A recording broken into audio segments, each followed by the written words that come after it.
Maro aminareo izay débutant no mitaraina hoe tsy maneno akora dia sahirana be mamindra tanana dia izay nijerentsika amin'ity vidéo fohy ity dia azadino ny manisy réaction sy manao partage ny vidéo antsika. Dia ataontsika hoe nianatra hira ianao ohatra hoe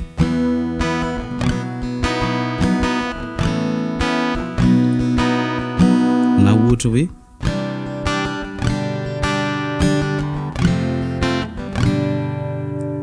dia rehefa vao manomboka mianatra ianao amin'ny débutant anao dia tsy maintsy marary ny tanana satria maninona ny tanana dia amin'ny mahatanan'olombelona azy dia mila zarina vao mahavita zavatra. Ohatra ianao zao raha ohatra ny mbola tsy nanao corps barré mihitsy ohatra hoe dia mety ohatr'izao ny feony dia ahoana ny atao manao exercice ianao ohatra hoe reny exercice efa nampianariko teto reny.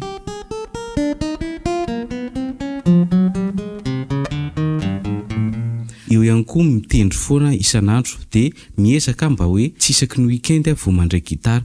Ireo mila mipetraka ireo principe ireo dia amin'izay mba tsy mijanona ela be ao anatin'izay monde izay ianao. Dia mahatonga antsika sahirana mamindra tanana dia normal be satria ny ankamaroantsika sabotsy lahady vao mandray gitara. Fa ny tokony ataonao dia ohatra nampianariko ianao ohatra hoe dia ireny amolahanao tanana fa tsy hoe le akora no afindrafindranao eo foana.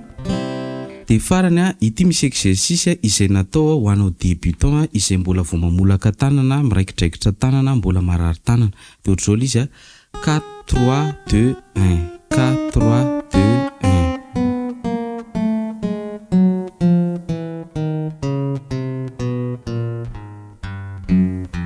Dia ataonao aingakaingana.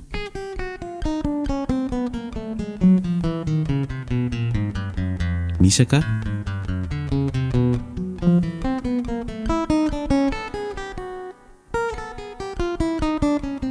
rehefa ataonao foana izay dia mifolaka dia azadino ny mandray gitara isan'andro raha azo atao. Dia ho anareo izay débutant mijereva hira amin'ny YouTube na mianara amin'ny olona mpampianatra dia mba mianara hira anankiray isan-kerinandro minimum. Dia afaka mianatra hira hafa ianao na mbola tsy masaka aza ny hira teo aloha fa tsy masaka le hira iray teo aloha dia hijanona eo ianao fa afaka manandrana hira hafa indray sao dia mba iny hira hafa indray mba moramora hay. Ny essentiel dia ianao mianatra karazany zavatra betsaka dia hitanao ny faiblessenao toy izay hoe bloqué amina hira anankiray dia andrasanao masaka iny fa tadio gitara no ianarantsika fa tsy matematika. Misaotra tompoko.